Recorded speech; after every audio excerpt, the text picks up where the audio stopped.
Hey my Nova Bites, Temporal Nova and Rats here, and welcome back to our playthrough of 14 Days with You. Last we left off, we got our first kiss from Ren, and we ended day 3. Technically it was a goodnight kiss, but still a kiss regardless. Might as well save here. Rainbow badges, a red tunnel, blue eyes. That's all I can seem to recall from my dream as a blaring bizz bizz bizz of my alarm pulls me from my slumber. Almost groggily, I reach for my phone to turn it off and flop back on my bed. Curiously, I glance at the screen to check the time, only to get blinded by the brightness of my wallpaper. I hate when that happens. Wincing at the bright screen that practically flashbangs me, I crack open one eye to read the number on the screen. 9:05 a.m. Ah, so it wasn't too early then. I still have plenty of time to get ready for the day and possibly make some waffles for breakfast. The batter would expire soon anyway, and I really didn't feel like visiting the bakery this morning. With that plan in mind, I let out a sleepy groan and roll out of bed. Muscle memory kicks in, and my immediate reaction is to open the blinds for some much-needed sunshine. But when I glance at my windows, they were already pulled back. Sunlight had been pouring into my room for who knows how long, and I didn't even notice? And when did I open them? I swore I closed the blinds last night. In fact, I was confident I did, because there was no way I'd be getting any sleep after finding out a potential stalker was creeping outside my window. Don't tell me someone broke in again. I try not to focus on the twang of dread slowly building up inside the pit of my stomach. I wasn't about to get worked up again so early in the morning. This is not what I needed to start my day off with. Deciding not to dwell on it for now, I stand up and gradually work out the kinks in my body. No way I was going to let this ruin the outing I planned with Theo, Eleanor, and Leon. Oh yeah, I almost forgot. We were supposed to go to the aquarium today. With that in mind, I took a mental note to dress appropriately as I walk over to my closet. Absent-mindedly, I run my fingers across some of my clothes before putting something cute from the rack. My usual style has never let me down before, so I decide to stick with the theme and wear something similar. I pick out a few more matching pieces and accessories before giving them all a cursory glance. Feeling satisfied with the items I chose, I nod in approval before heading to the bathroom to change. I doubt the hot water would work this early in the morning, so having a nice refreshing shower was definitely out of the question. Well, not that it mattered, I still needed to buy some more shampoo anyway, and... oh? Strange. Was my toothbrush holder always this solid black color? I could have sworn it was gray. Picking it up from the shelf, I give it a once-over. The article print was still there, yet it somehow felt heavier in my hands. But then again, I don't exactly go around meticulously measuring how heavy my items are in the first place. That's so, insignificant. Jeez, today was seriously a day of overthinking, huh? Well, whatever. Putting the holder back on the shelf, I focus my attention back on the reflection of myself in the mirror and give an appreciative nod. The outfit I chose looked perfect, and once I put everything on, all I'd have left to decide is on how I should style my hair. What should I do? I would say my real life hair is mid-length. I have straight hair in real life. An idea comes to mind. and I immediately set to work. An hour flies by, and I somehow manage to get dressed, style my hair, and finish breakfast in record time. With nothing else left to do, I decide I might as well kill time in my entryway by picking out which shoes to wear. But just as I stop in front of the shoe rack, something near the front door catches my eye. A letter? Odd. My door doesn't have a letterbox, so I usually have to visit the front desk to collect my mail. That is, if Violet doesn't bring it up for me. So, what was this doing here? Curiosity gets the better of me, and I find myself scooping up the letter and opening it. Inside was nothing more than a folded note written in red ink, and... was that a lock of light blonde hair? Serious stalking begins. What the... Did this belong to Eleanor? A chill runs down my spine once I realize what exactly this item is, and I hesitantly scan the rest of the note for answers. It simply read, "I think she might need a new lock as well, don't you think? And don't bother warning her about this.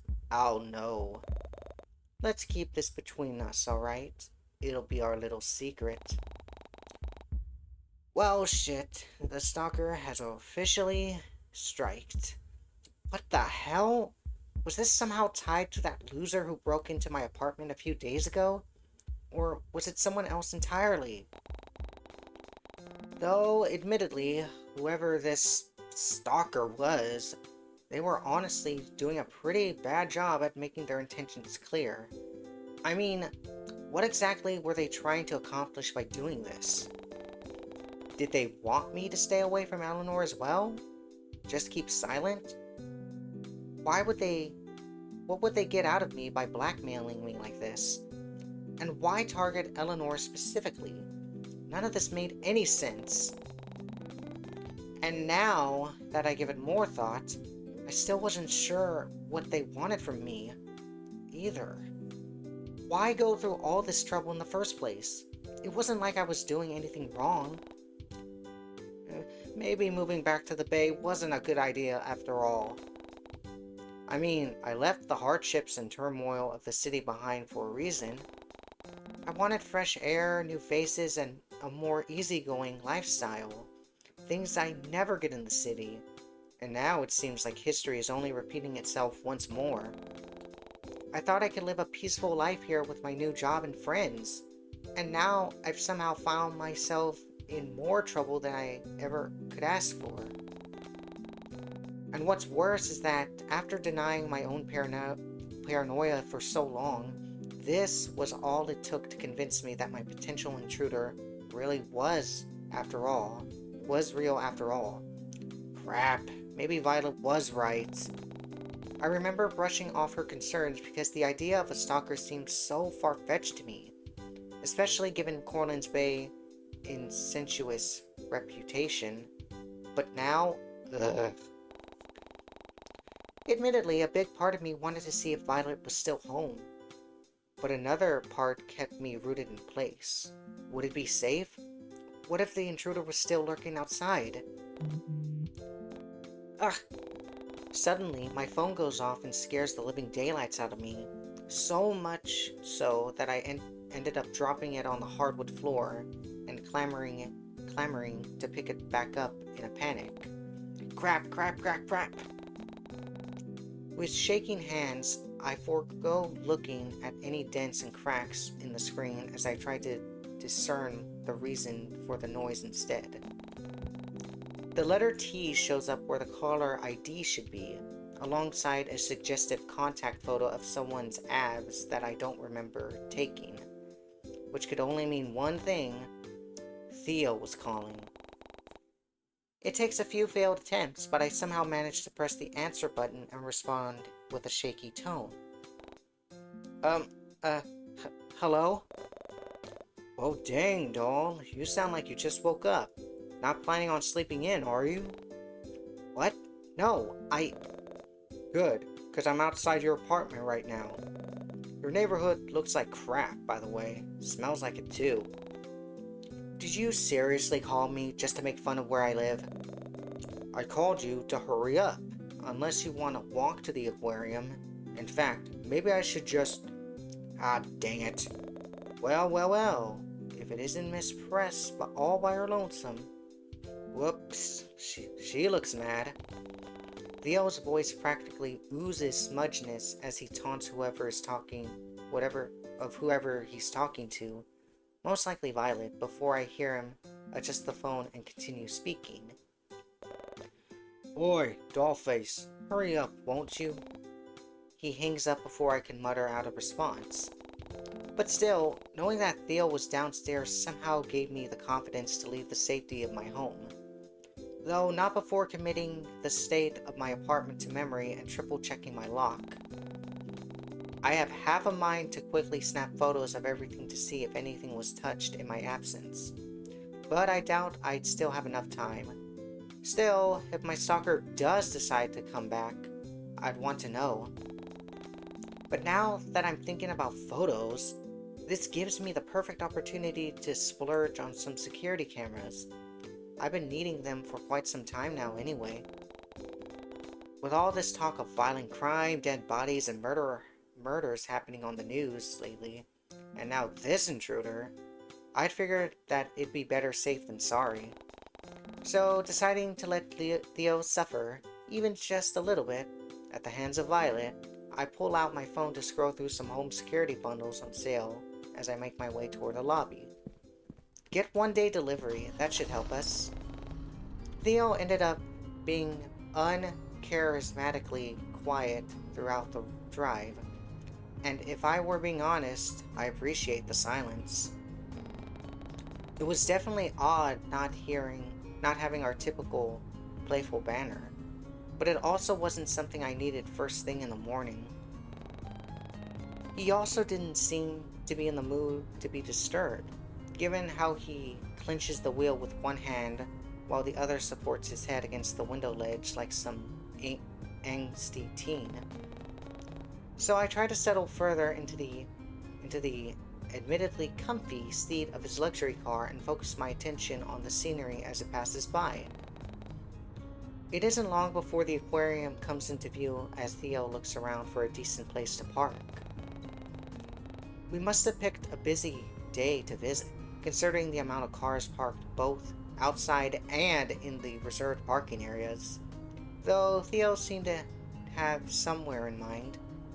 I watch as he drives straight past a very clearly labeled no-go zone and pulls up into one of the empty spaces without so much of a reaction. He doesn't even wait for me to get out before he opens his door and walks to the front of the car, and not wanting to be left behind, I quickly follow suit. Theo? I was about to question whether he was allowed to park in the employee zone in the first place, but given how he shamelessly pulls down one of the warning signs and tosses it into the bush, I figured that was my answer. It doesn't take long before he's right by my side once more and ushers me toward the front entrance. Theo, blame you if you get a ticket or get your car towed. Seriously. I almost stumble over my feet as Theo pulls me along, but not before almost bowling him over as he abruptly stops in front of me. Look at that. Almost like a loyal dog, isn't he? Glancing in the direction he was pointing, I see Leon sitting on one of the benches as he absent-mindedly watches people go by. And once he catches sight of us, he immediately leaps to his feet and rushes over with a wave and a warm smile. It's a good thing he doesn't bite. At that snarky remark, I nudge Theo with my elbow and send him an eye roll. I doubt he takes any notice of it, though, since Leon's arrival takes up all of our attention. Ayo, you look good, sunfish. You're not so bad yourself, oarfish. Hello, I'm here too. Eleanor hasn't arrived yet? Scoffing at our playful dismissal, Theo cracks a joint in his neck and crosses his tattooed arms. However, he doesn't seem to stray from his spot, which meant that he still had an interest in our conversation. At his almost childlike reaction, Leon shoots his friend a cheeky, lopsided smile before continuing. I'm sure she's on her way. She said something about wanting to get her steps in our group chat. Is that why she didn't want Theo picking her up? And actually, I don't know if you realized, but you guys were 15 minutes early. Really? No thanks to Theo's speeding, I guess. And what about you? I'm guessing you had to walk all the way here, right? There's nothing wrong with getting a bit of exercise in the morning. I'm sure Eleanor would agree. And I just got here, actually. Really? Because it looked like you were sitting on that bench for a while. I just sat down. Long enough to stretch your legs, huh? Okay, yeah, so maybe I did arrive half an hour early. But I was excited. It's been a while since I've been to the aquarium. Even longer since you've seen Dollface over here, I bet? Huh? Can you blame me? We've been separated for years. Now we're finally reunited again. It must be fate. No, destiny. Playing along with Leon's dramatics, I lean against his side and clutch at the spot above my heart. It's written in the stars. You guys are generally so embarrassing, says the person who flirts a lot. Hearing Theo huff once more, Leon and I both watch as he tries to distance himself by looking at the posters on the wall. No doubt feigning interest in it, it wasn't like Theo really cared much for marine life. All his world revolved around was wealth and luxury, giant tech companies, and probably starting fires. Yeah, definitely starting fires. Though, for a guy who spent most of his time in the shadows of his father's legacy, I have to hand it to him. Theo was seemingly more down to earth than other people I met. He didn't seem to spend time with us, but he did. And as much as I often joke about not wanting to affiliate himself with people outside his tax bracket, Theo sure seemed to like hanging out with Jay, Leon, and me. I wonder, does he ever feel lonely? Before my thoughts can dwell any further, I felt a gentle nudge at my side. Looking to my left, I see Leon peering at me with a curious expression. You know, I'm really glad you came, but I'm also honestly surprised you agreed to this. Surprised? What do you mean? Well, you know, is Ren okay with this? Ren? The guy we met at the pier the other day? He said something about being your boyfriend. Another important choice. Oh, right. My boyfriend. He is my boyfriend. Whether or not it was because I wanted to stake my claim over Rin, or because he confidently declared himself as my boyfriend a few days ago, I couldn't help but let it slip. But Leon seemed to pick up on the hesitance laced within my words, given how he inquisitively tilts his head and sends me a reassuring smile. Is it still a new thing for you? I'm sure calling someone your boyfriend must take some time to get used to. Take things at your own pace. It was strange hearing this kind of advice from Leon, especially after practically lying to him, but I wasn't about to say anything. We've been friends for so long, yet the topic of dating had never seemed to come up between us, much less something more extreme like settling down or getting married. At that, I recall a fond memory from my youth. A younger version of ourselves greets me as they innocently play a game of pretend on the playground. I see Leon in his boyish charm as he promises to marry me from atop the slide. before he slides down it and runs to my side in glee. He seems all too happy to run circles around me while he shouts to the skies about protecting me from the bad guys. Yet, something else was missing from the scene. Something I couldn't fully remember. What was it? As long as he chills with this, yeah? He's chill with this, yeah? I wouldn't want any misunderstandings to happen. Great, I've been spacing out again. Not wanting to offend Leon with my silence, I try to make sense of his words before coming up with a sufficient response of my own. Oh, yeah, he's fine with it. Probably. Besides, I've only agreed to this outing because Eleanor genuinely seemed like she wanted to go. And it's not like this is a date anyway, so... Hey, don't sweat it, Angel. And no need to explain yourself either. I get what you're saying. I'm sure Leon cuts himself off when he notices something behind me. And when I turn around to look, I see Eleanor running up to the group with a flushed expression on her face. But as she draws closer, she clumsily trips on a stray piece of cobble and tumbles forward. Ah!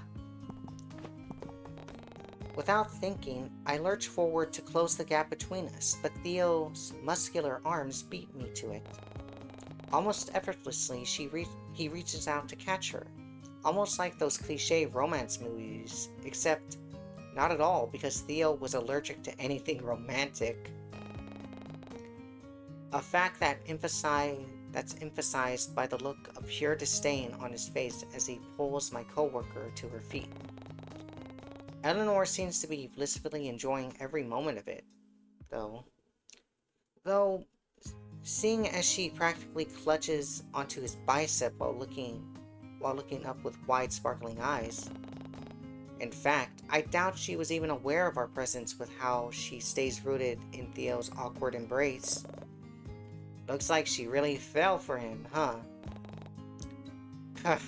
You're just as bad as Jay with those puns. He's rubbing off on me. Come on, let's go see if she's okay. As it turns out, Eleanor really was okay, being cradled inside the arms of Theo. Relief washes over me as I take in her gleeful disposition, and I never thought I'd be happy to see her safe and sound in Theo's embrace. But seeing Eleanor so happy, it meant that my stalker didn't do anything to her, and I couldn't help but let out a comforting sigh at the thought. Still, was it really okay for me to be out in public like this, now that I think about it? I'd be spending the entire day by my coworker's side. I guess it would be fine. It's not like the note told me otherwise. I suppose it's my stalker's fault for not being more thorough with her passive-aggressive letter for me. Maybe if they were more... no, what am I thinking? And where did this sudden burst of foolhardiness come from? I have to start taking this seriously, otherwise... I get pulled from my thoughts the moment Leon gently nudges me forward, and I follow everyone inside as we wait in line to buy admission tickets. Eleanor happily takes photos of us while Theo scrolls through his phone, and Leon stands beside me to look at all the colorful fish in the small tanks. This is all rather exciting, don't you think? Really? It's just fish. Oi, come on, mate. Show a bit of enthusiasm, yeah? If you love him that much, wait till you find out what's at the beach. I want to apologize in advance for him. No, it's fine. I'm sure Theo has other interests that excite him. Fish just aren't particularly one of them. Wanna know what makes me excited? What are you gonna say, Theo? Leon and I share a look before rolling our eyes. Breaking taillights and stabbing tires. Wait, slashing tires? Isn't that illegal? Probably. I'm just messing with you, princess. Loosen up a little. All too quickly, the light-hearted mood gets replaced with something serious as Leon's phone begins buzzing. Recognition flashes across my childhood friend's face as he looks at the screen, before he awkwardly scratches at the back of his neck and points toward the entrance with his thumb. Sorry guys, give me a sec. Without waiting for a response, Leon makes a beeline for the front door. After a few seconds, I see his figure emerge from outside the large windows, pacing back and forth on the sidewalk as he talks to someone on the phone. Judging by the solemn expression on his face, I can only guess that call isn't a good one. I sure hope everything is alright. Too caught up in Leon's shift in demeanor, I barely notice how Eleanor's hand gently pushes Theo and I forward so they can speak to the clerk at the front desk. Broad tattooed shoulders now block my view from the window, which causes me to shift my attention back to the present. But Theo doesn't seem to notice my lack of focus, or perhaps he just doesn't care, as he pulls out a black card from his wallet and leans over me to hand it to the woman behind the counter. He could have gone without the nonchalant, smug look on his face, but I wasn't about to say anything that when he was literally about to pay for my admission fee. But before I could begrudgingly thank him, Eleanor's excited voice cuts me off. Ooh, do you suppose there will be shows today as well? I saw some adverts outside. Oh yeah? I wasn't paying too much attention to them. I hope there will be penguins. Perhaps Leon would enjoy them. What about me? You? I don't suppose you like sharks? I can hear the clerk chime in with the information on the latest hotspots on what shows were playing, but I shut it all out when I noticed Leon standing idly near the doorway, still sporting that concerned look on his face. Without missing a beat, I make my way over to his side and spare him an empathetic glance. I'm really sorry about all that, Angel, but something's come up involving my mom at the hospital. Oh no, is everything okay? Yeah, nah, Mom's fine.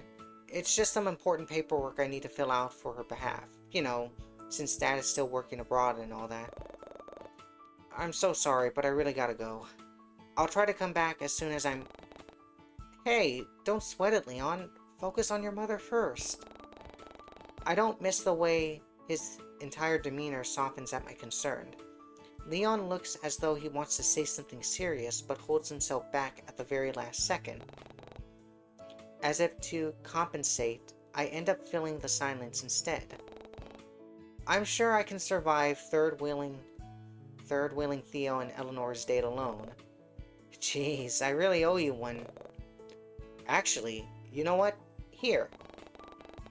Before I can refuse, Leon shoves a stack of small bills into my palm and closes his hands around it. Hey, you don't have to. Besides, Theo already paid for everything just now. Nah, I won't be hearing anything from you. If you won't accept it, then spend it on something for me instead, yeah? Go to the town in the souvenir shop. See if there's any more sunfish merch in there. Alright, thank you, Leon. No worries, doll. But I really gotta go now, though. I'll tell Mum you said hi. Leon turns on his heels before I have the chance to respond, so he completely misses me waving him off. In his rush, he almost knocks something over, but he quickly helps them regain their footing and apologizes before speeding off once more. Man, I sure hope everything's alright with his mother.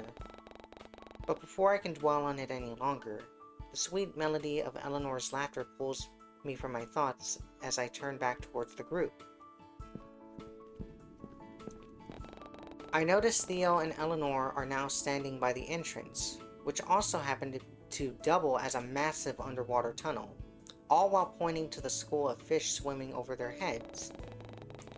When Eleanor notices my presence, she happily waves me over before her attention shifts toward the door behind me, no doubt expecting to see Leon walk back in and join us. It made sense considering how they missed his departure, but she snaps out of her curious daze the moment Theo brushes a hand against her back to move her out of the way of a family passing by. But what truly shocks me is that he doesn't seem to move his hand. Instead, Theo leaves it there as he steps closer and blocks my coworker from my view. He meets my gaze with an intense, unreadable expression, and I can't help but look away. What was that all about? Suddenly, the moment felt too personal for my liking, almost as if I shouldn't be looking at someone so intimate. Turning away, I decide to channel my interest into picking out a roadmap for the brochure stand instead. If Theo and Eleanor were planning on getting cozy with each other, I needed to plan my escape route. But before I could move away, I noticed a lone aquarium tank off to the side.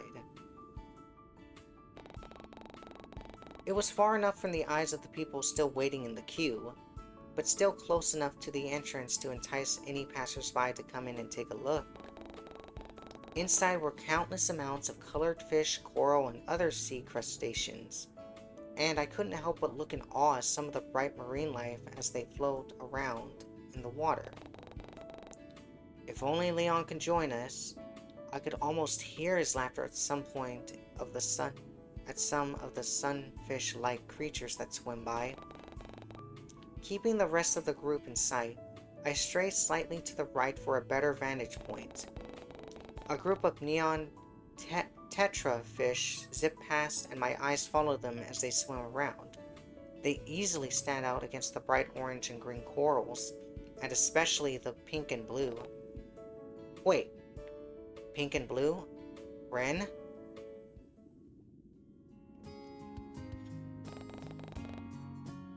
Peering closer to the glass, I catch sight of a familiar face on the other side of the tank. Ren doesn't seem to notice me yet, seemingly far too entranced by the beautifully colored creatures as they swim by. He's gonna get pissed at us at this date. His soft eyes follow some of the smaller fish as they dart across the tank before swapping over to the group of guppies swimming past. Suddenly, our eyes meet the moment the fish split up, and I watch as Ren's expression morphs from surprise into a sickeningly sweet look. He tries to say something, but his words come out inaudible due to the glass separating us. As if realizing, Ren instead points to one of the fish off to the side before resting his hand on the glass and mouthing something else. I still can't fully understand what he's trying to say. That is, until my eyes land on what he was pointing at, catching me off guard. I watch in awe as a lone fish swims between us and captures both of our attention. Was that an angelfish? Wait, what? Is there anything here? Oh, I thought I saw it flashing. The fond memory from our time at the pier comes to mind, and I find myself thinking back when Ren affectionately gave me that nickname. And if I had known any better, I would have assumed that he was thinking about the same thing, given the way his eyes crinkle and soften at the fish's scales shimmer underneath the artificial light. Too absorbed in how picturesque this all looked, I completely missed Ren's swift departure. That is, until he's rounding the corner of the fish tank and taking his place by my side. Hi, Angel. Oh, hey you. Fancy meeting you here. The first thing I notice is how Ren is tugging at his sleeves again, though he doesn't seem to shy away from my close proximity, nor seem to mind it as much. Those fish were pretty neat, huh? Yeah, I couldn't take my eyes off them. Hey, did you spot the angelfish swimming by?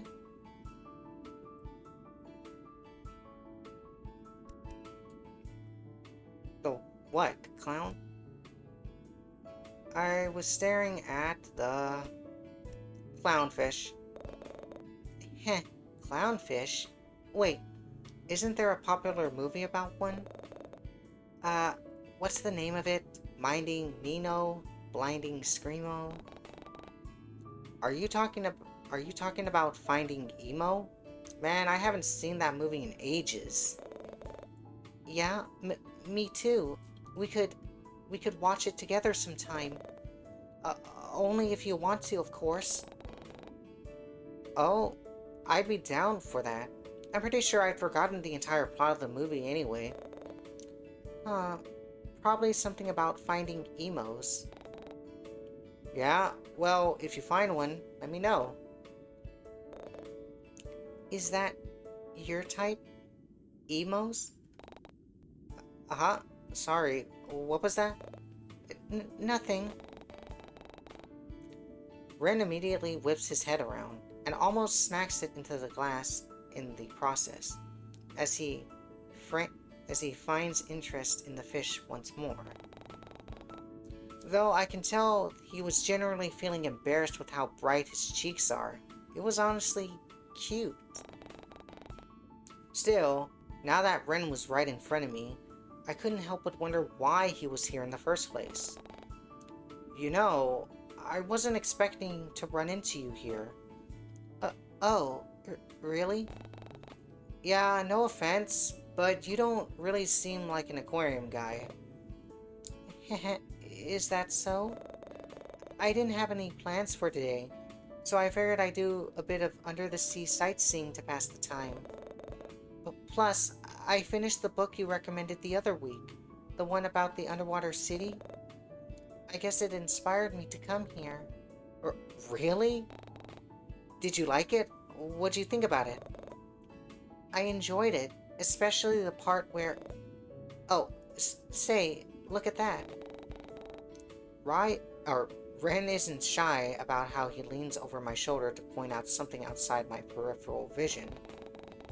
I follow his finger, and between the driftwood and coral, I spot Eleanor and Theo standing awfully close together.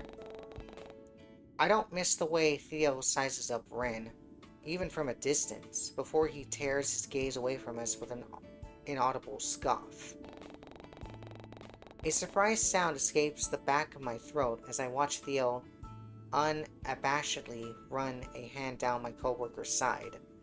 But what truly shocks me is the way Eleanor baldly grabs his arm and loops her hand around it. No way. That's, Wow, I honestly didn't know she had it in her. And while her confidence shocked me, it also sparked a bout of curiosity inside me as well. Even though we all established that this wasn't an actual date, Eleanor still wanted to treat it like one. But now that I really think about it, isn't this similar to the date I shared with Ren at the pier as well? The next thing I know, I find my mind wandering to all the times I held Ren's hand as we walked along the boardwalk. And right now, it looked all too tempting with how it was casually resting against the glass. I could easily fit the palm of my hand into his, and I'm sure he wouldn't mind in the slightest if I reach out right now and... Oh, come on, Angel! What were you thinking? Although... Come to think of it, wasn't I the one who initiated the most of the hand-holding due to the moments we spent together? Maybe he'd be okay with it after all. Should I? Okay. I'm gonna overwrite the save as this is likely for cosmetics, those options I saved earlier. Let's hold Ren's hand. Before I can talk myself out of it, I reach out and slip my fingers between Ren's palm and the glass of the tank. His skin feels uncharismatically coarse and rough against my own, but before I can question it, I brush against something cold and metallic instead. Daring a curious peek, I look down and notice a golden ring on one of his fingers. In fact, it appears to look vaguely similar to the one around his neck. But as soon as I opened my mouth to ask, Ren casually slips his fingers between my own and entwines them. He gives me a soft smile, almost as if he knew this was going to happen, before Eleanor's voice pulls me back to the present. Angel, there you are. Why didn't you say anything earlier, Theo? Where'd pretty boy run off to? Princess over here said you had to leave earlier. And dang, if it isn't Buttercup. It's Ren, actually. Not this again. Before the two can have their chance to butt heads, I carefully step in and interrupt. Something came up at the hospital, so Leon had to go. Oh dear, I hope everything is okay. He assured me that everything's fine, so I wouldn't stress about it too much. I watch as Eleanor shuffles on her feet in contemplation before noticing the item still grasped carefully in her hands. That's a relief, but... Oh, what do you suppose we do with his ticket then? Shall I ask for a refund? It's fine. That's like loose change to me. I'll make it back in 45 seconds. Still, we shouldn't let it go to waste. Oh, I know. Eleanor's expression shifts from revelation to something more cheeky as she turns to me with a small knowing grin. She leans close enough to whisper, but doesn't seem all that quiet about it. Here, why don't we give the ticket to your lover boy? Lover boy? You gotta be joking. Should I tell you all about how our lovely angel has a secret admirer? And how he often rents out their books from the Eleanor! I feel like I'm missing some context here.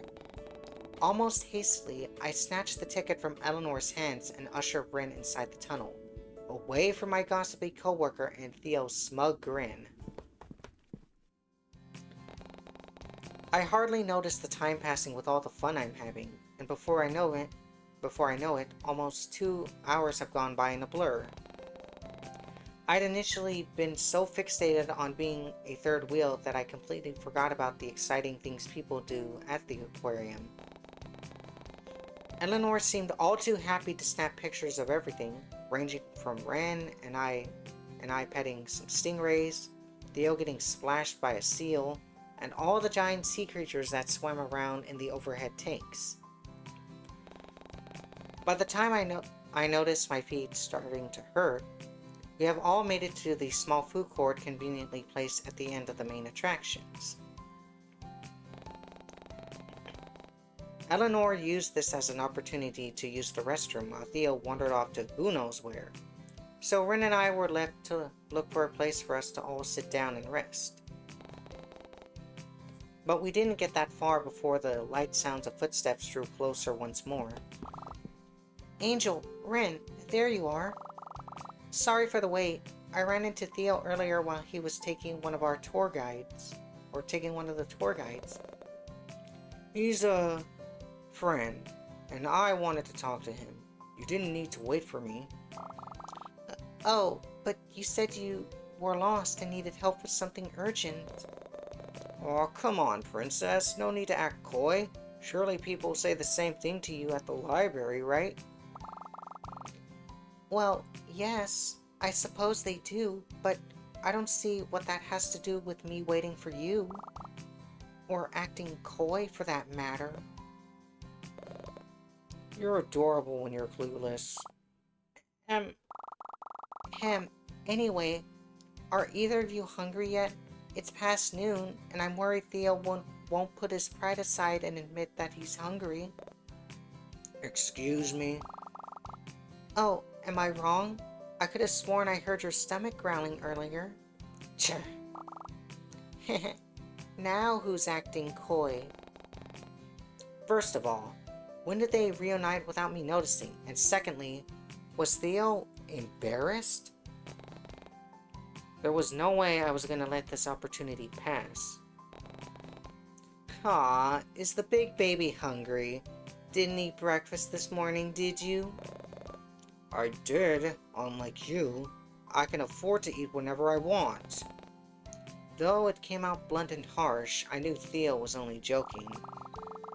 Then why don't I go get us all something to eat? Any preferences? Allergies I should be made aware of? I'm allergic to peanuts. Aw, why do you care, princess? Are you planning to kill me or something? It's only natural to worry about the health of others. I wouldn't want to give you something you're allergic to. Besides, everyone deserves to be cared for. You're weird. What was that? I said wasabi. I'm allergic to wasabi. Wasabi, huh? I see. And what about you, Lot? Any preferences? Do you think they have any cookies? I've been having a really bad craving for it recently. Then in that case, I'll have a... Before I can voice my preferences, Theo cuts me off by pulling out his wallet and handing it to my coworker. Eleanor takes it from him without complaint, but pairs it with a curious look and a slight tilt of their head. Get whatever. I need to have a word with Dollface over here. I don't get the chance to fully respond before Theo directs me toward the opening of the food court, but I barely get 3 steps away before I feel a gentle tug at my sleeve. Curious, I glance back, only to find Ren spouting a pout on his soft features. This could get ugly. Relax, Buttercup. You'll get them back in one piece. Now that I think about it, it was kind of out of the blue for Theo to be acting like this. I mean, since when did he ever want to talk about something serious? With that revelation in mind, I offer Ren a reassuring look and give his arm a comforting squeeze. I'm sure it'll only be a few minutes. Oh. His eyes flicker between me and Theo a few times before it lands on my hand still resting on his arm, and lets out an inaudible sigh. Okay, I'll wait for you here.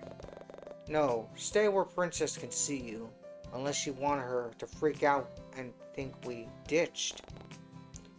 Her name is Eleanor, you know. Wow, amazing. Whatever, come on, let's go. Without another word, Theo nudges me in the right direction, leaving Ren all alone and confused. Following closely behind, Theo leads me to a quiet corner near the food court before turning around and boxing me in with his large arms. He casually leans his weight to one side before finally speaking. Hey, so I got this fun idea. Seriously? I thought you wanted to talk about something urgent. Dang, could you be at least a little less loud about it? And as a matter of fact, yes I do. No, you always say I've got an idea, and it turns out to be something illegal like trespassing or vandalism. Isn't that the whole point of an idea? He was not serious. We are not about to discuss the logistics behind it. Look, it's serious. I need you to help me with Ellie or whatever jealous. Or help Ellie jealous. Make Ellie jealous. She's getting a bit too clingy for my taste. And it might even get Buttercup to ease up on all that juvenile puppy love crap. You seriously don't think he's being too clingy? He's practically glued himself to your side the entire day. What? Don't you think that's kind of a roundabout idea? How would this even benefit? Trust me, this is for my own benefit, not yours. Little Miss Princess over there is treating me like I'm some dang child who needs to be supervised at all time, and I can't even tell if she's interested in me or not. Plus, you're not exactly No, never mind. Either my idea works out and this gathering gets more interesting, or she realizes I'm not the type to be babied and backs off. While I had to jump through hoops and hurdles to understand it, Theo did have a point, but everything about his idea still felt wrong. Regardless if I agree or not, if Eleanor saw us flirting, wouldn't she just assume that you're not interested in her at all? Besides, I'd never betray her like that. Who said anything about flirting? Crap, you really are into me, aren't you? Can't say that I'm flattered, doll. Excuse me? All I was going to do was ignore her for a bit. Make them think you're more entertaining or something. I mean, it almost worked with that tour guide from earlier. But if you want to cling to my arm too, by all means, gorgeous, go ahead. You're so insufferable. So is it a yes or no? I still don't know what you want me to do exactly. Theo shifts gaze to something behind me before a light ignites in his eyes and sends me a shy smirk. Just follow my lead. I barely have any time to process his words before Theo places a hand on the small of my back and pulls me closer to his side. His voice is louder than usual, and it's then when I notice Eleanor and Ren slowly coming into view. See that storeroom over there? Looks like it's unlocked. Want to go check it out? What are you... Come on, doll. You're really not that interested in having a bit of fun. Loosen up a bit. Ren! What about Ren? All of a sudden, I feel my phone vibrate in my pocket, but just as I move to pull it out, Theo gives me a pointed look and I find myself stalling. We are not going to piss off both Eleanor and Ren. Let's just refuse. At that, he peers at me with a bored expression before rolling his eyes. Aw, don't be like that. Come on, Theo, this is a stupid idea. Stupid? You're joking. Look, as much as I want to help you out, I don't really think this is going to accomplish, well, anything. Besides, it doesn't seem fair to Eleanor either. Is that what you really think? Fine, whatever. I should have asked Buttercup to help me instead. Got anything else to add? If not, let's head back. Without another word, Theo drops his hand and walks away, leaving me to trail behind. There you two are, enjoying your little chat? Sure. Is everything alright? Just peachy. Theo shoots a weary glance in my direction as if to say, see, I told you so, but I brush it off with a sigh. Theo? Angel? While Eleanor shuffles awkwardly on the balls of her feet, Ren nudges my side and leans closer. Are you alright, Angel? Did Theo do anything to you? No, I'm fine. Don't worry about it. You sure? Because if he did... Huh? No, never mind. At that, Ren takes a step back and looks at my coworker with a bright smile. So, about the food. Oh, that's right. Thank you for reminding me, Ren. Here, I'm sure we'll all start to feel better once we had something to eat. I hope you like a bodo as much as me. I don't know what that is. A bodo? Is that foreign? Why yes, it's a dish that mainly features chicken and rice, which I figured would be beneficial for you, given your build and all. Interested in my body, are you? No. Well, yes, technically, but only because I'm concerned about your dietary requirements. You look like the type of person who only cares, who takes care of their health. And my sister, Kiara, she was the one who introduced this dish to me while she was studying abroad. I really think you'd enjoy the taste. It's one of her top 10 favorite foods. Your sister again. Really? Sure. Whatever you say, princess. Hand it over. With a groan, I knock my elbow against Theo's arm. Yet all it does is make him give me yet another one of those pointed looks. Um, anyway, here, Angel. I brought you the same thing as Ren. I hope that's okay with you. He was telling me all about how much you enjoyed cookies earlier. But before I can take the takeaway bag from her grasp, Eleanor loops her arm in mine and tugs me away from the group. There's a cheeky grin on her face, which can only mean one thing. But first, what did you two have a talk about? And there it was. Once my gossipy coworker got started, there was no holding her back. Nothing important. Theo just needed some help with something. Oh, is everything alright now?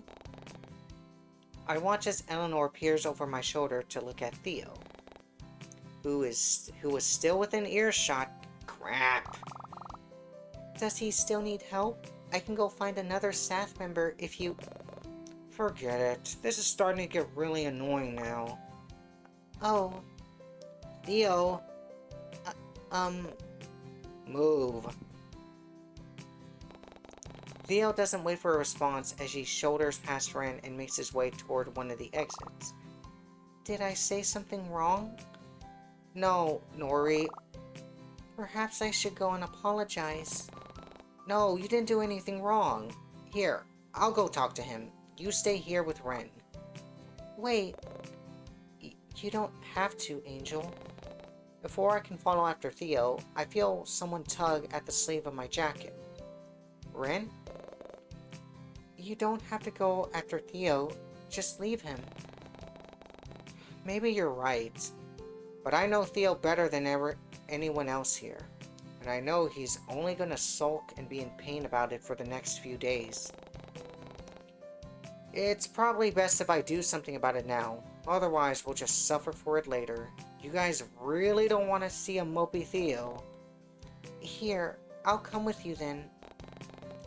No, it's okay. You stay here and enjoy the rest of the day with Eleanor. Besides, didn't you two hit it off back at the library? I'm sure she wouldn't mind, right, Elle? Right. I do hope I don't bore you to death with all my talk about native flowers. What? I mean, nope, not at all, but... Angel, did it really look like that to you? Because before Ren can finish his sentence, my eyes wander towards Theo's figure slipping through the crowd of people as he pulls out his phone. And before I realize it, my feet started to move on autopilot as I chase after him. Sorry, but I really need to... he's already gone. I'll be back, promise. Now leaving the two of them behind, I make my way toward the opening of the food court and through the seemingly endless maze of fish tanks. Pushing open the heavy doors to the back entrance, I aimlessly peer down the alleyway in search of my grumpy, and perhaps even childish, friend. My instincts tell me to head toward the hustle and bustle of Main Street, but as I round the corner, I bump into someone's chest. Whoa, sorry. I guess I wasn't looking where... Wait, Angel? Leon, what are you doing here? I was just about to go after Theo. It might be best to just let him cool off for a bit, yeah? I just saw him sulk off in that direction. Plus, he seemed kind of off in the group chat. Yeah, I figured he'd message you guys. Well, actually, he messaged Jay, who then messaged me, but he sent it to the wrong chat, so now, here I am. I was on my way back from the hospital anyway, so I figured I'd pop in and see what was up. Well, I guess you know. Yeah, I suppose. But look, seeing as Jay is aware of everything now, Maybe it's best to let him handle Theo, yeah? You think so? Leon gives me a non-committal shrug of his shoulders before gesturing me to follow him. It might help diffuse the situation. Jay has known him since elementary school.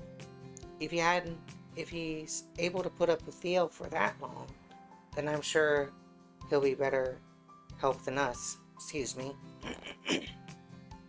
Maybe you're right. Still not convinced? If you want to go and talk with Theo, we can. I don't mind tagging along and... No, it's just... I can't help but feel this is all somehow my fault. I know it's not, but... You know how Theo can get, especially when he's told not to do something. Yeah, but I can't help but wonder if I could have been nicer about it, more kinder. I don't think he'd react this way if I told him not to.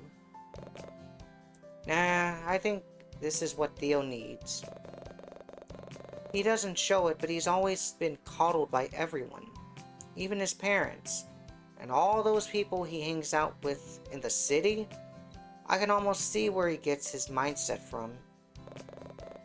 Theo never used to be like this, you know, back when we were younger.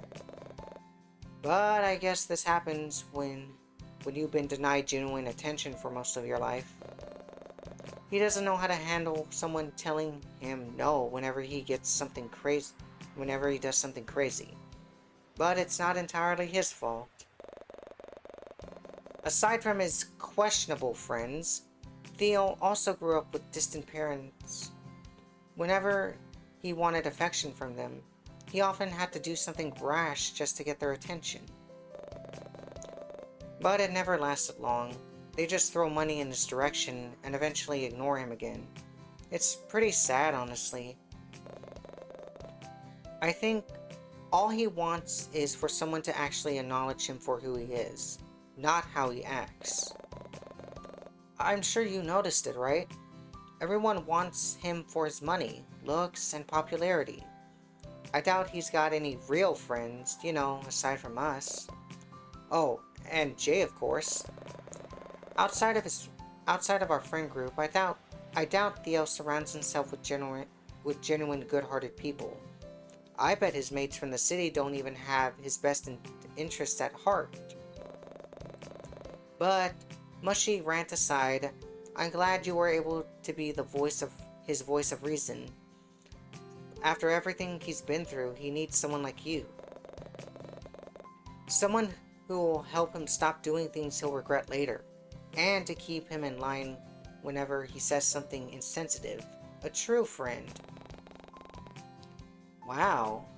I honestly don't know that. I honestly didn't know that about Theo, or that Leon thought of me that way. I don't even know how to respond. Though, I guess I didn't need to, considering how Leon continued to talk. But enough about him. Jay's on his way back from the city now, so we should leave Mr. Moody to him. Besides... With a grin, Leon tosses an arm over my shoulder and pulls me onto the street. I wanted to spend more time with you. I think it's long overdue, yeah? I never even got to go to that aquarium date with you guys. Oh no, how dreadful. It's truly a heartbreaking thought. I don't think I'll be able to go on. My heart yearns to be by your side, but alas, 'twas not meant to be. Alright, let's go, theater kid. What gave it away? With a playful eye roll, I nudge my childhood friend with my hip to get him moving again. But what takes me by surprise is how he casually grabs my hand into his and leads me down the street. This almost feels like old times, back when we used to run hand in hand toward our favorite playground after school. I wonder, was Leon thinking the same thing as me? But when I glance up to check, I instead take notice of the destination my companion was leading me towards. After all, the massive umbrella made it hard to miss. A soft smile pulls at my features from the nostalgic sight before me, and I give Leon's hand a gentle squeeze to let him know about my excitement. I can feel him do the same to my hand in return, which only makes my grin grow even wider. An ice cream stand, huh? Yeah, it's been a while since we visited one of these, hasn't it? That's true. I wonder if they still sell all those wacky flavors. Did you just call my favorite flavor wacky? I can't believe it. What would wacky taste like? Mine is rainbow. That's my favorite flavor. Why, I would never. Oh, really? Do you even remember what it is? Duh, it's... I don't even know. Napoleon? You got it. That was just a guess. See, I knew you remember it. I never doubted you for a second, darl. How could I forget? The only reason it's your favorite is because it's like 3 flavors in one. Exactly, and all for the same price as one too. Isn't that the same as the rainbow ice cream? That's kind of like cheating, isn't it? Oh yeah? That sounds more like jealousy to me. Oh please. Don't worry, I wouldn't mind sharing my ice cream with you. Germs too. Yeah, gross. Gross? Anyway, now it's your turn. Huh? Oh, are you gonna guess? Of course I am. It's only fair, and only because I remember your favorite flavor too. Is that so? I mean, as long as it hasn't changed over the years. No, it's still the same. Then, there was no way he was going to guess it correctly. But now that I think about it, what is my favorite ice cream flavor? I should probably have one in mind before he guesses. Rainbow. Is there a rainbow? Yes, I can type it in. Before I do that, let me...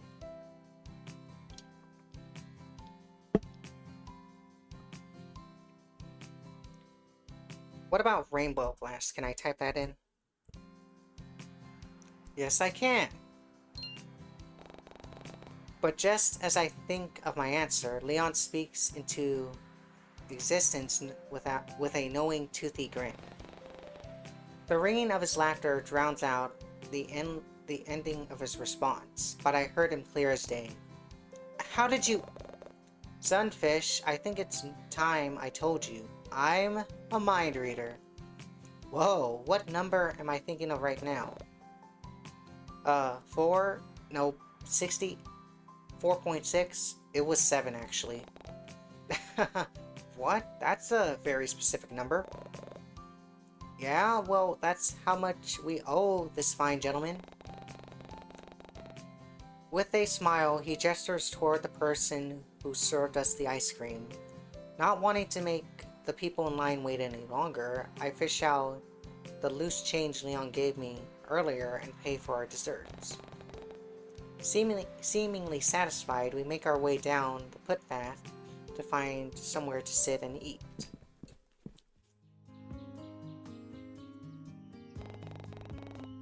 Eventually, Leon leads me to a nearby park where we plop down on one of the benches and kick up our feet. We spend a long while just chatting and catching up with each other on all the things that happened in our lives during our time apart. And soon enough, all of our ice cream is gone, and the sun was slowly beginning to set. A comfortable silence blankets the both of us as Leon casually throws his arms behind his head and closes his eyes. He seems at peace like this, almost as if the stress of his day-to-day life has been stripped away. But even with Leon's closed eyes, I couldn't help but feel like someone or something was watching me. An eerie feeling washes over me, and I cast a hesitant glance over my shoulder to spot anything out of place.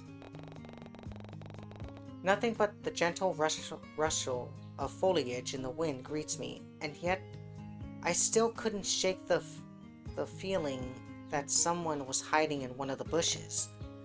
What if it was my... just as I was finally starting to relax and unwind again, I went and ruined it all by getting worked up once more. Quietly slapping my cheeks, I tried to expel those thoughts from my mind. But the sound I made must have been louder than it felt, because Leon's golden eyes soon blink open to look in my direction. Sorry, I almost dozed off there. It's so peaceful out here. I could fall asleep. Whoa, check that out. I follow Leon's finger toward the sky, only to notice ominously dark clouds rolling in from the distance. You're kidding. Was it seriously about to start raining again? But now that I look closer, do clouds normally get that dark? Even from afar, it's almost like black smoke enveloping some of the taller buildings in the heart of Portland Bay. It almost seemed unnatural. All too quickly, the soft timbre of Leon's voice cuts through my thoughts. As fun as today has been, we should probably head back before it starts pouring down buckets, yeah? Here, I'll walk you home. He offers a hand to help me up from the bench, and just as I take it, I hear a twig snapping from somewhere behind me. But before I can react, the muted sounds of thunder cuts me off. Thanks, Leon, but your place is in the opposite direction, isn't it? I wouldn't want to make you walk all the way back. Nah, it'll be fine. I don't mind walking. What if it starts raining? A little rain never hurt anyone. Something tells me it won't be a little bit of rain. Actually, yeah, you might be right. Me being right? Could it be? What date is it? Is there a blue moon? Knock it off. But hey, are you sure you don't want me to walk you home? I'm sure. Besides, I could use some time alone. The past few days have been hectic, to say the least. Yeah, well, so long as you don't stress yourself out or anything. If you need a vent, you know who to call. Theo?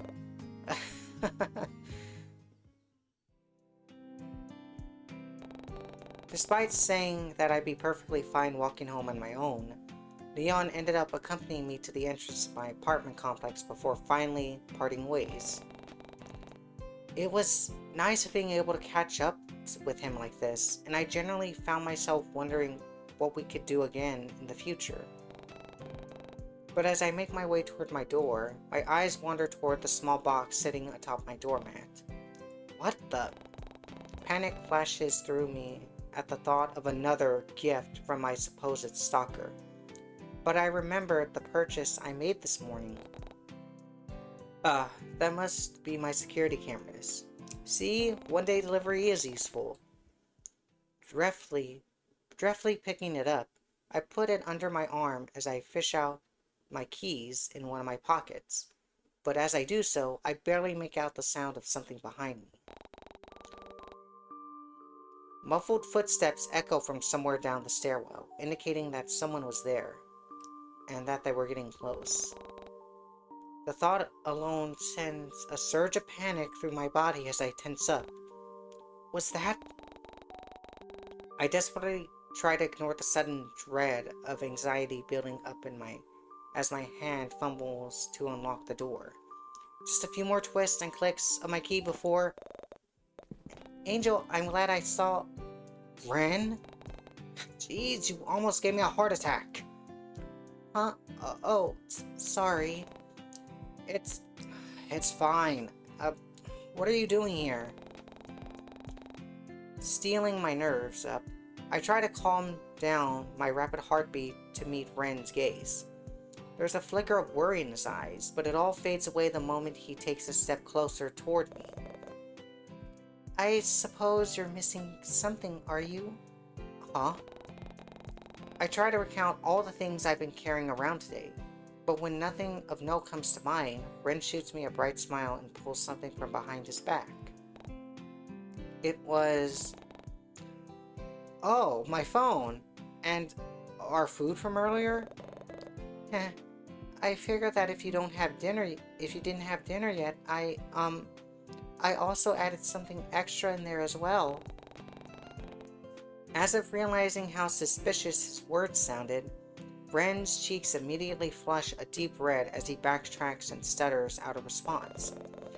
A dessert. It's a dessert. I brought it on my way here. You don't have to eat it, though. Oh?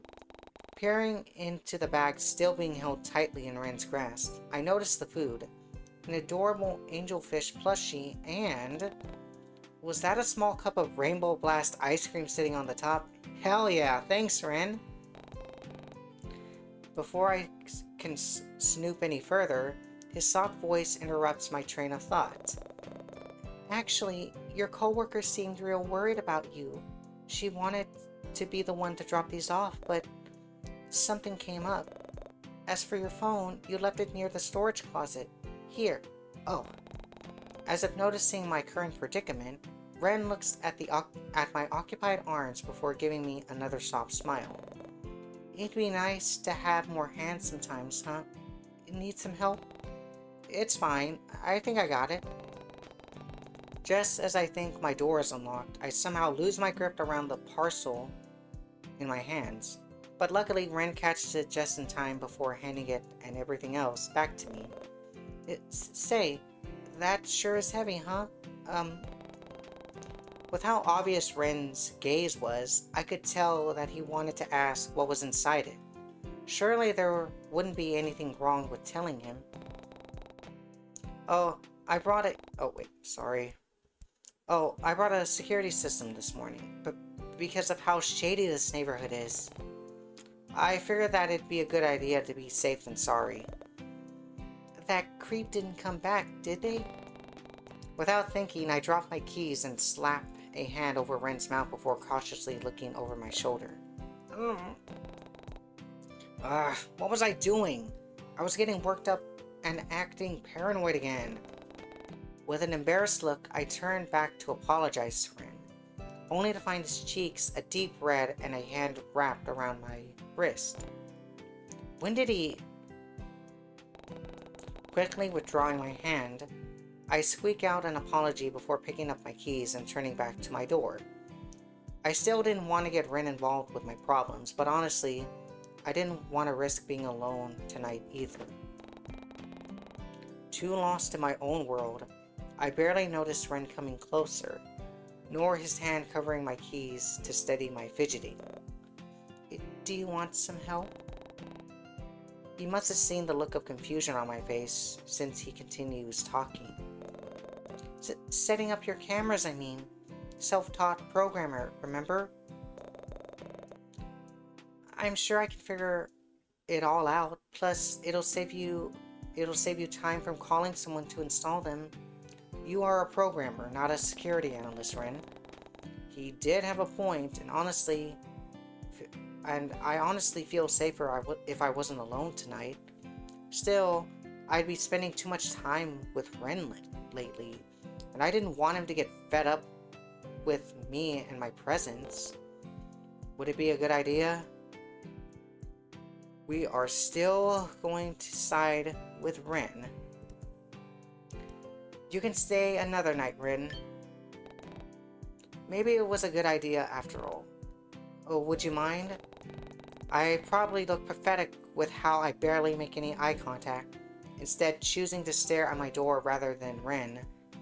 But he doesn't seem to mind, or perhaps he simply chooses not to comment on it.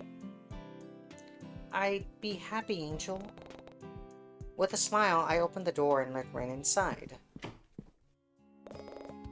You know, I think we have the same mirror. Oh? Putting the small talk aside for the moment, I usher the pink-haired person into my living room and situate them outside ourselves on the couch. Ren wastes no time in opening my package, placing all the bits and pieces on the table, and setting off to work. Though every so often he sneaks a peek in my direction whenever he thinks I'm not looking. Did he want something? Raising a brow, I send him a silent question. I don't mean to pry into your personal life, but you're always welcome to stay at my apartment. Ren, I seen where you live. I doubt I could afford rent. You could stay for free. I don't mind at all. And I'm more than capable of covering your costs. I'd be a really good roommate too. I always clean up after myself, and I wouldn't mind doing the same for you as well. Only if you'd be fine with it though. And I can cook as well. Laundry, cleaning, repairing things around the house. Yard work. I can do all of it for you. Really. Wait, you have a yard? Man, they can really fit a lot in those upscale apartments, huh? Well, no, I don't. But I used to do the gardening and used to use a lawnmower a lot when I was younger. But I'm sure I can figure it out all again. Not that I need to, though. Like you said, no yard. Huh. No offense, Ren, but I can't imagine someone like you mowing grass. Was that your first job as a teen? Before that, actually. Huh? Before that? You mean as a child? Maybe a bit younger. Younger? I mean, just kidding. Yeah, it was my first job as a teenager. Anyway, the point is, I'd be happy to let you stay at my place. Oh, really? Well, I really appreciate the offer, Ren, but I gotta be tough. I gotta tough this one out on my own. Oh, if you say so. He goes quiet after that. Picking up the manual, Ren tries to busy himself with learning how to connect cameras to my Wi-Fi, before tossing it aside and doing it his own way. Deciding not to get in the way, I curl up on my couch with my food and simply observe him. I won't lie, watching Ren's hand deftly connecting cables and entering plates was kind of attractive, but I wasn't about to say anything. Working? That's weird and attractive combined? And soon enough, the events of the evening slowly draw out as I start to feel the telltale signs of weariness take hold of me. I try my best to muffle my yawn before I glance up to the clock on my wall to read the time. Just past midnight. Dang, I hadn't realized we'd been at this for so long. Tired? Ren's voice startles me, and I glance back to see that he has already put down the cameras and was reclining in his seat to fully look at me. Kinda. It's been a long day. You can head to bed if you want. I'll set all this up and lock up once I'm done. You're still going home after this? You want me to stay? Did I? Strange. Perhaps it was because we've been spending so much time together, but I'd somehow grown fond of Ren's presence. It was comforting to have him near, though I wasn't about to tell him off. I wasn't about to tell that to him, so with an affirmative nod, I made the decision. Yeah, I do. Oh. Ren's grin practically reaches his ears as he laughs to himself. Okay, sure, no problem. I can't help but playfully roll my eyes at his enthusiasm. Well then, why don't I get some pillows and blankets and we can camp out here for the night? Haha, just like a sleepover? Sure. His toothy grin reminds me of my childhood days, back when I begged all the adults to let some of my friends from school stay the night. With all of us wrapped in patterned blankets, I cuddled up on the couch with everyone until we all fell asleep. But it wasn't Leon who came to mind. It was someone else? Their face was blurry, but I could make out the tufts of black hair from within the blankets surrounding us. and at the same toothy grin Ren was giving me. But when I focus my attention back on him, I notice that his smile is gone, and he's instead looking at me with a confused look on his face. I must have been spacing out again. Sorry, I'll go get those pillows now. Let me know if you need any help. Ren's response gets drowned out as I flee into the hallway. It took a while, but Ren managed to set up the cameras and hook it up all to an app on my phone, all while I made myself comfortable on the couch. He explained how to use it, but if I was being honest, I started to nod off once he started geeking out about the different kinds of alarm buttons. Before I know it, my head falls onto his shoulder with a soft thump, and I feel Ren's body shake as he lets out a faint laugh. Something moves from the chair next to him before a warm duvet is wrapped around my shoulders. I can feel Ren pull me up to his side before we both fall backwards onto the couch. His chest softens the blow, and with one of his hands gently threading through my hair, I start to slowly drift off. Nostalgia greets me once more, and before my consciousness fades away, I try to chase after the foggy memory that had been plaguing my brain as of late. Those 3 kids laughing and playing together near a lake, who were they? And who was the one that stayed right by my side even after everyone else went home? Almost desperately, I try to recall their face, or any of their defining features. Really, at this point, I take anything. But all that is for naught when I felt Ren's lips fall to the crown on my head to place his chaste kiss. Sleep well, angel. With his comforting voice in my mind, I slowly start to slip away. End of day 4. We'll pause here